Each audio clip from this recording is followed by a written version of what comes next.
अस्सलामुअलैकुम dear viewers, आपकी इज़्दवाजी ज़िंदगी के मसाइल पर मबनी आपका फेवरेट चैनल मैटल लाइफ से मैं हूं प्रोफेसर शब्बीर अहमद।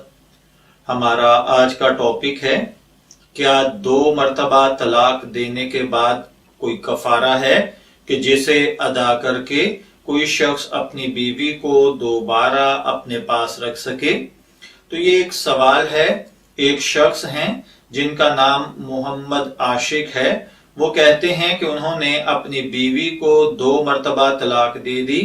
अब कुछ लोग कहते हैं तलाक नहीं हुई, तो क्या इसका कोई कफारा यानी कुछ खाना वगैरह बतौर कफारा लोगों को गुरबा को खिलाकर या सदका देकर तलाक देने वाला शख्स अपनी बीवी को अपने घर में रख सकता है?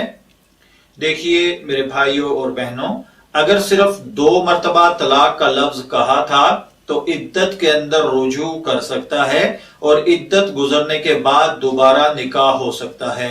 खाना वगैरह देने की जरूरत नहीं, लेकिन अगर अब तीसरी बार तलाक देगा तो दोनों एक दूसरे के लिए हराम हो जाएंगे और बगैर शरई हलाला के दोबारा निकाह नहीं हो सकेगा।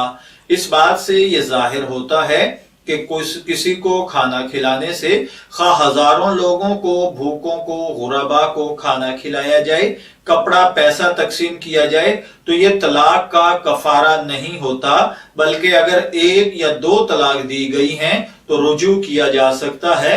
वो खामद बीवी को हाथ लगा दे, बोसो कनार कर ले, या उसको ये कह दे कि मैं तुमसे रुजू करता हूं, तो रुजू हो जाया करता है। अलबत्ता उलमाए अहनाफ के नजदीक तीसरी मर्तबा तलाक देने के बाद मसालिहत की गुंजाइश बाकी नहीं रहती है। मैं दुआगो हूं कि अल्लाह ताला हमें इन बातों को समझकर इनके मुताबिक अमल करने की तौफीक अता फरमाए। इजाजत चाहेंगे, फिर मिलेंगे किसी नए टॉपिक के साथ। तब तक के लिए अल्लाह हाफिज।